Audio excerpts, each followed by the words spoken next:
बिस्मिल्लाहिर्रहमानिर्रहीम। अस्सलाम वालेकुम। मैं हूँ शिराज खान। प्रोग्राम में खुशामदीद। मुझे ज्वाइन किया है अमेरिका से जावेद राठौर साहब ने, जो तजिया निगार हैं, माशाल्लाह बिजनेसमैन हैं और गुज़श्ता 2 दहाइयों से अमेरिका में मुकीम है, शिकागो में।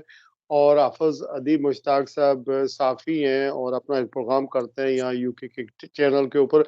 पाकिस्तान की सूरत हाल ऐसी है कि मीडिया पर पाबंदियाँ लगाई जा रही हैं, और आज की बड़ी खबर यही है कि पाकिस्तान के तहरीक इंसाफ के चेयरमैन साबिक वज़ीर आज़म इमरान खान साहब के ऊपर पाबंदी लग गई है कि उनका नाम टीवी पे ना लिया जाए, ना उसकी कोई तस्वीर जो है वो टीवी पर चलाई जाए।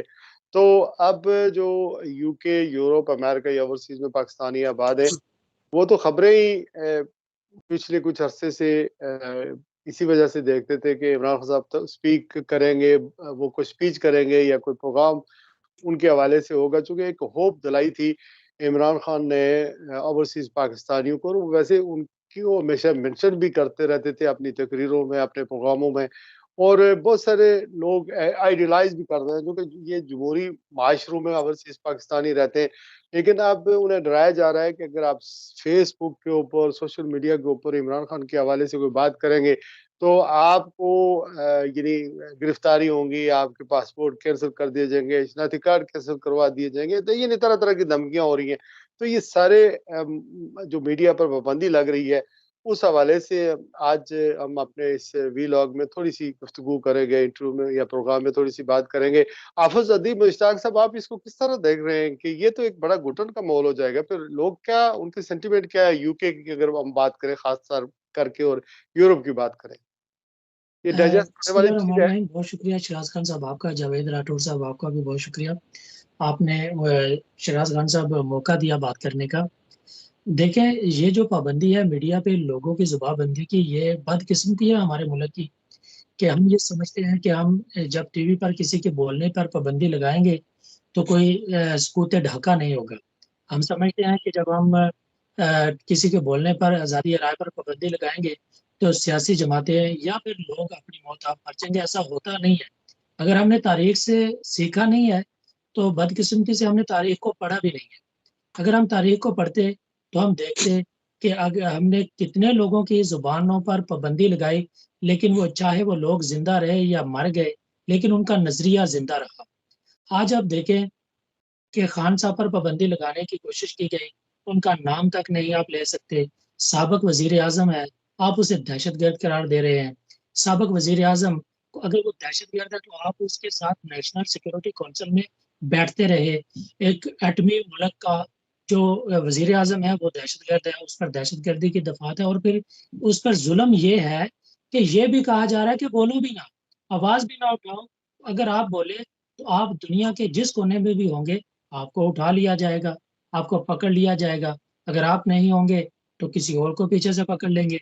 अब देखें सर, बात तो ये है कि हमारे जो भी लोग हैं, जो भी इदारे हैं, सियासी लोग हैं, उनको इस बात को समझना होगा कि ये दौर जो है वो 2023 है। ये 1980 नहीं है, जहाँ पर सिर्फ़ एक टीवी चैनल था, जहाँ पर सिर्फ़ 2-3 अखबार थे, और जिन अखबारों को आप छपने से पहले बंद कर देते थे, उठा लिए जाते थे। एक बिजली एक जगह से स्विच ऑफ किया, बिजली कटी, और पूरे मुल्क में जो है वो नशरियात जो है वो बंद हो गई। ऐसा नहीं है, 2023 है, बच्चे हमसे ज़्यादा फॉरवर्ड हैं, वो हमसे ज़्यादा इंटरनेट को जानते हैं, वो समझते हैं, वो 1 मिनट में बात दुनिया के किसी न किसी कोने में पहुँचा देते हैं। तो मैं आज़ादी राय पर ये जो पाबंदी लगाई जा रही है, जो सहाफ़ियों को उठाया जा रहा है, जो मारा जा रहा है, ये किसी सूरत भी मसाइल का हल नहीं है।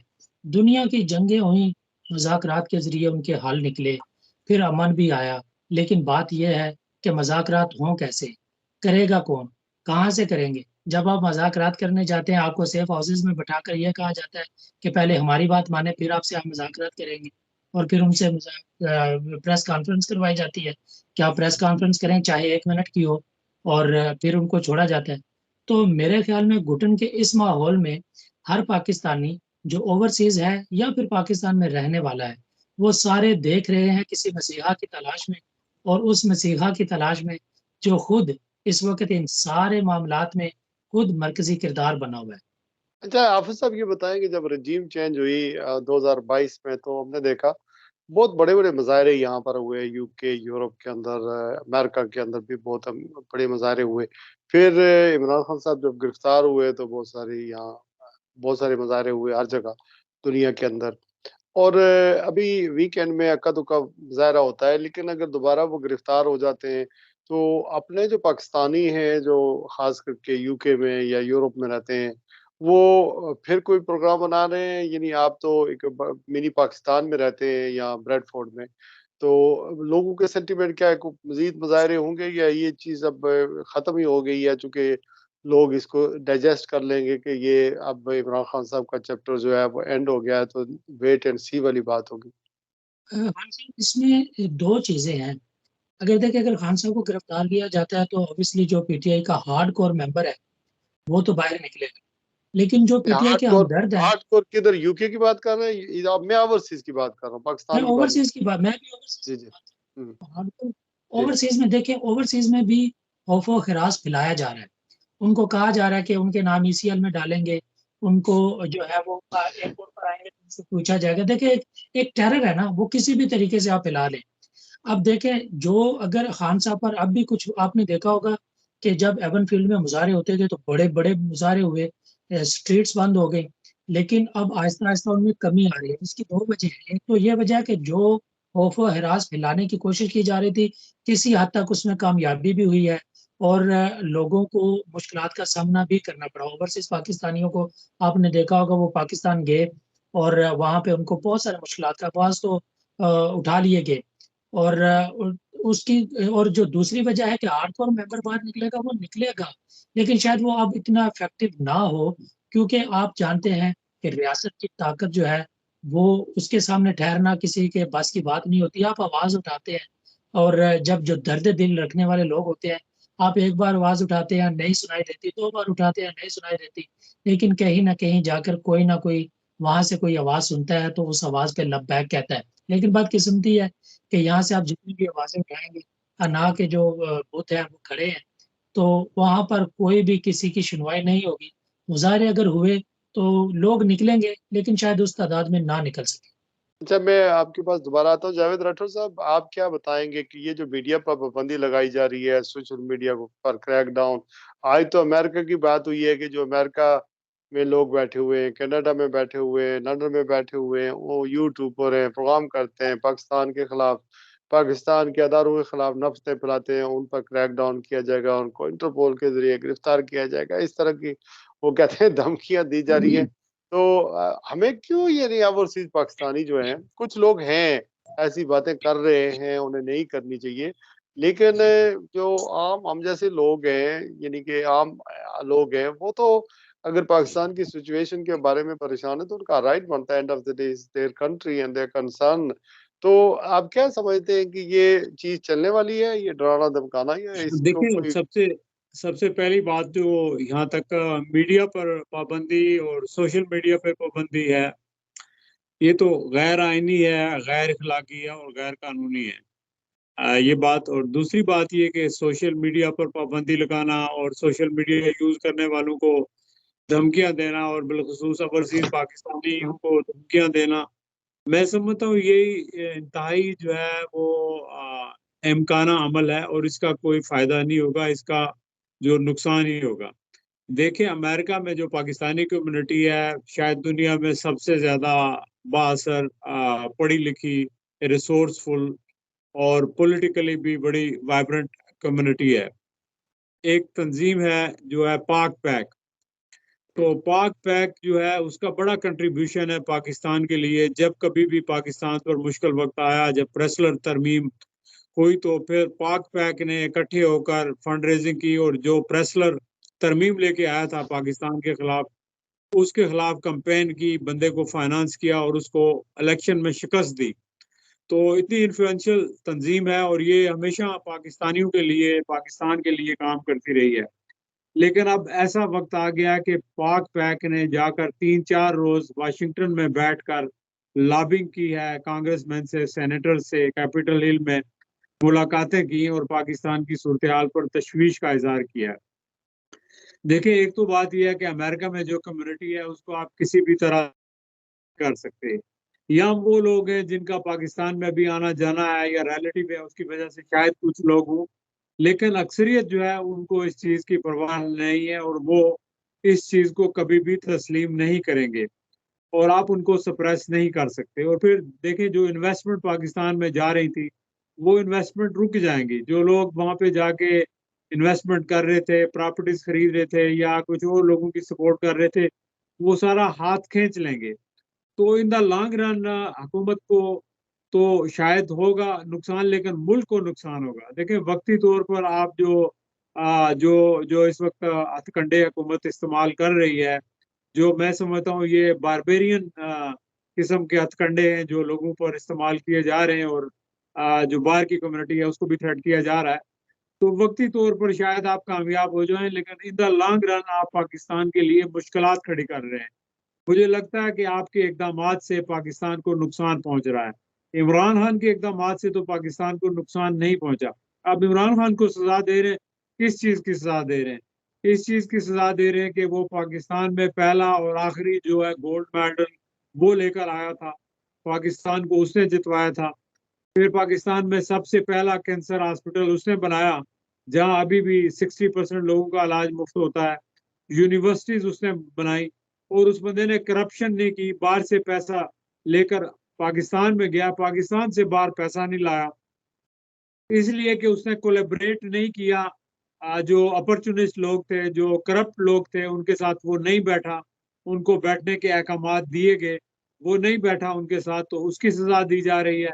तो ये सजा असल में इमरान खान को नहीं दी जा रही। देखिए, इमरान खान तो अगर जिंदा रहे या ना रहे, इमरान खान की अल्लाह जिंदगी दे, लेकिन 70 साल से ऊपर जिंदगी हो गई है, वो प्राइम मिनिस्टर रह चुका है, वो दुनिया का मशहूर तरीन इन्फ्लुएंशियल आदमी है, पूरी उम्मत मुसलमा उसके लिए दुआएं करती है। तो वो मैटर नहीं करता, लेकिन मैटर पाकिस्तान करता है। उसके जो रिपरकशन होंगे, जो नतायज होंगे, वो सारे पाकिस्तान को भुगतना पड़ेंगे और पाकिस्तान में आने वाली नस्लों को भुगतना पड़ेंगे। जो कुछ भी इस वक्त हो रहा है, वो मेरा ख्याल है कि हर लिहाज से गलत हो रहा है, और उसके नतायज पाकिस्तान के लिए बिल्कुल अच्छे नहीं होंगे। लेकिन अफसोस की बात यह है कि ये कोई बात समझने के लिए और सोचने के लिए तैयार नहीं है। जिस तरह कि आपको पता है कि एक बंदा ड्रंक हो और वो उसने बस वो कहता है मैं सही हूँ। मुझे ऐसा ही लगता है कि इनको इक़्तिदार का नशा है, और वो शायद इमाम सादी ने, शेख सादी ने कहा था कि अगर आपके सामने कोई शराब पीकर आ जाए और वो कहे कि मैं नशे में नहीं हूँ, तो आप उसकी बात मान लें। लेकिन अगर कोई इक़्तिदार में हो और वो आके कहे कि मैं नशे में नहीं हूँ, तो उसकी बात पर यकीन ना करें। तो मैं समझता हूँ इन्हें इक़्तिदार का नशा है, ताकत का नशा है, और ये नशा उस वक्त इनको उतरेगा जब ये ताकत इनके पास नहीं होगी। और ताकत तो हमेशा अल्लाह ताला की ही होती है। और जब आप किसी ओहदे पे पहुंचते हैं, तो आपका पहला फर्ज होता है कि आप लोगों के साथ इंसाफ करें, मुल्क के साथ इंसाफ करें, और कानून और आइन जो है उसको आप फॉलो करें, उसकी अमलदारी करें। लेकिन यहाँ आइन की भी परवाह नहीं है, अखलाकियात की भी परवाह नहीं है, इंसाफ नाम की भी कोई चीज़ नहीं। तो इन लोगों की पकड़ तो होगी, अभी नहीं होगी तो आखिरत में ज़रूर होगी। एक प्लान आप बनाते हैं और एक अल्लाह बनाता है। जो एक प्लान उसका होता है और वो प्लान जो उसका होता है वही बेस्ट वही होता है है। ना जी, और दूसरी अंग्रेजी बात में ये है कि कहते हैं। आप किसी को धोखा नहीं दे सकते। जब किसी को धोखा दे रहे होते हैं, इनफैक्ट अपने आप को धोखा दे रहे होते हैं। ये तो कुरान की नस है।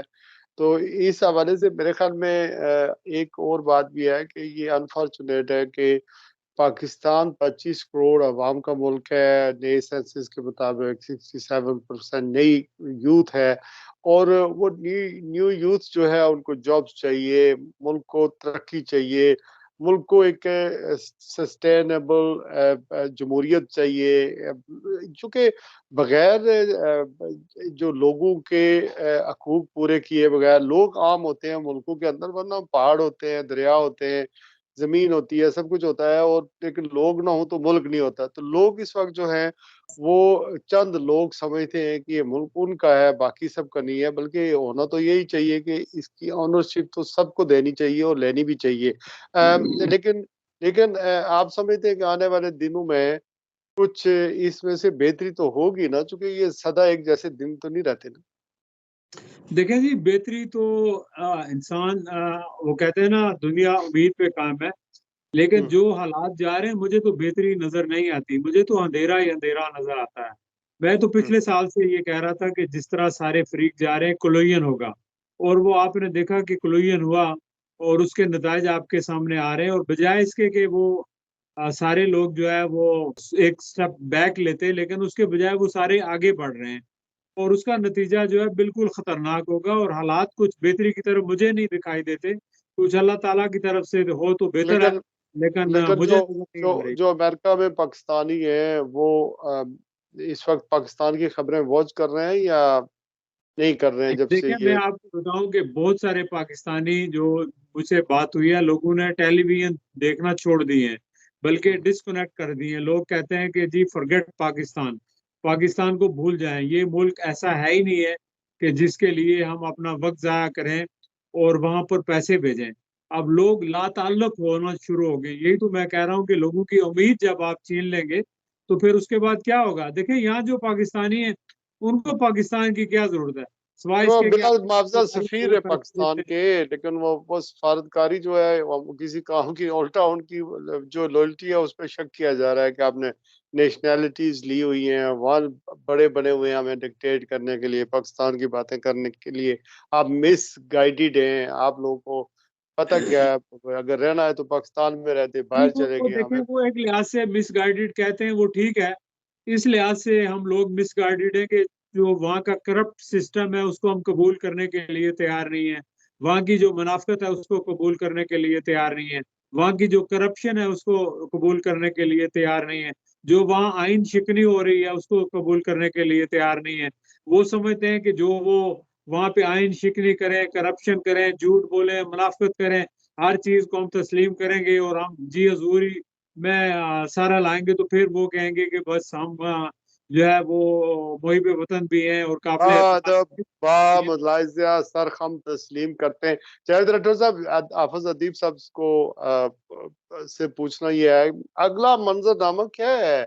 ये जीटी रोड की पॉलिटिक्स, इलेक्शन तो होने ही है 10 मेरे ख्याल में जून को बजट पेश होगा, more likely without the IMF। तो अगली जो सियासत है खास करके पंजाब बैटलफील्ड होगा, और चौधरीयों का किरदार और आइंदा इलेक्शन, और बहुत सारे लोग निकल आए और पार्टियां बन रही हैं। तो क्या देख रहे हैं इलेक्शन में, यही कुछ होगा? किसी को एब्सोल्यूट मेजॉरिटी तो नहीं मिलेगी, क्योंकि अगर PTI को फिजल आउट कर दिया, इन्होंने पाबंदी लगा दी, इमरान खान को हटा दिया, पार्टी इस तरफ जा रही है। आइंदा क्या देख रहे हैं आप? लोगों के हौसले किस तरह के? देखिए, लोगों के हौसले, खान साहब, लोगों के हौसले तो बुलंद है, और लोग हर बार इलेक्शन में इस उम्मीद के साथ वोट डालते हैं कि अब की बार तब्दीली आ जाए। लेकिन हर बार उन्हें जो है वो समझ नहीं आती कि हमने तो वोट तब्दीली के लिए डाला, लेकिन तब्दीली आ नहीं सकी। देखें, हर बार जो हैंग पार्लियामेंट बनाई जाती है, वो बनाने वालों ने उसका सबक सीखा।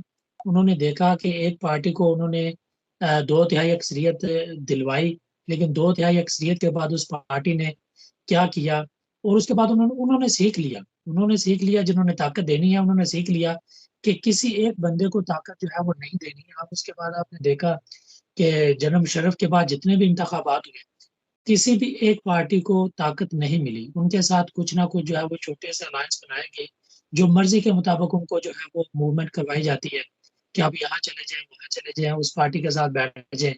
और फिर कमाल की बात ये है कि वो जो बंदे मूवमेंट करते हैं उन्हें 13% महंगाई पर इस्तीफे देने याद आते हैं, और जब 38% महंगाई होती है तो उन्हें याद ही नहीं होता कि हमें महंगाई पर बोलना है। तो एक बात तो ये है कि कोई खास बड़ी तब्दीली आने वाली नहीं। जो भी पार्लियामेंट आएगी वो हैंग पार्लियामेंट आएगी। पंजाब में किसी हद तक उनकी कोशिश होगी कि जो इलेक्टेबल्स हैं वो उन्हें PTI से निकाला जाए, उन्हें डिफरेंट जमातों में जो है वो एडजस्ट किया जाए, जिनमें अलीम खान और करीम जो है वो इस वक्त मोस्ट एक्टिव है। चौधरी बिरादरान ज़ाहिर है वो अपना हल्का असर रखते हैं। और फिर आपने देखा कि आसिफ अली जरदारी भी जो है वो भी जनूबी पंजाब में आकर बैठे हुए हैं, और वहाँ जो गिलानी साहब हैं वो भी ज़ाहिर है अपना असर और सूख रखते हैं। तो इस सारे सिनेरियो को अगर आप इकट्ठा करें तो आप देखेंगे कि इमरान खान को जितना नुकसान पहुंचा सकते थे उन्होंने कोशिश की, पहुंचाए, इलेक्टेबल्स छीन लिए, उनको उनके जो लोग हैं उन्हें डराया, उनके लोगों को पकड़ लिया, जो मेन स्ट्रीम उनकी क़यादत थी उन्हें पाबंद सलासिल कर दिया गया। लेकिन फिर भी जो आम वोटर है शायद वो उस दर्जे का जो है वो समझ लें कि उसको डराया नहीं जा सका। वो आम वोटर फिर भी जो है वो पीटीआई को वोट देने के लिए निकलेगा। आज भी अगर आप सर्वे करें, कोई भी सर्वे करवाता है तो इमरान खान की मकबूलियत जो है पहले आप देखते हैं जब वो इक़्तिदार में थे तो 30%, 35% इस तरह उनकी मकबूलियत थी। लेकिन अनफॉर्चुनेटली देखें उन लोगों के लिए कितना बड़ा सेटबैक होगा जिन्होंने खान को इसलिए निकाला कि इसको निकालें, टॉप लेवल की लीडरशिप पकड़ लें, सब कुछ होगा। लेकिन खान की मकबूलियत जो है वो 90% तक पहुँच गई। तो आम वोटर तो उनको वोट देगा। लेकिन बदकिस्मती ये है कि हम वोट तो डालते हैं किसी और से, डुबरी में निकलता कहीं और से है। तो जब तक ये सारे मामलात जो हैं वो ठीक नहीं होंगे, तो मुझे नहीं लगता कि कोई बड़ी तब्दीली आए। लेकिन मैं जावेद थैंक यू राठौर साहब ने एक बात की, मैं उससे सिर्फ़ इस तरह ख़त्म करना चाहूँगा। उन्होंने कहा कि दबाव वक़्ती होता है। बिल्कुल ऐसी बात है, दबाव वक़्ती होता है। लोग डर के मारे शायद बैठ जाएँ, लेकिन वो बाहर निकलेंगे। सिर्फ़ ये बात समझने की है कि मोहब्बत आप जब आप किसी से करते हैं, तो मोहब्बत का अमल कहीं भी रुक जाए, तो वो रुक जाता है। लेकिन नफ़रत जब आप किसी से करते हैं, तो वो नफ़रत रुकती नहीं है, वो नस्लों तक जाती है। हमें इस नफ़रत को यहीं पे रोकना है और कोशिश करनी है कि हम अपने लोगों से मोहब्बत करें। जब हम दुश्मन के बच्चों को पढ़ा सकते हैं, उनसे मोहब्बत कर सकते हैं, तो पीटीआई के बच्चे भी अपने ही बच्चे हैं, उनसे भी सही। मोहब्बत होनी चाहिए। रियासत को उनको अकोमोडेट करना पड़ेगा।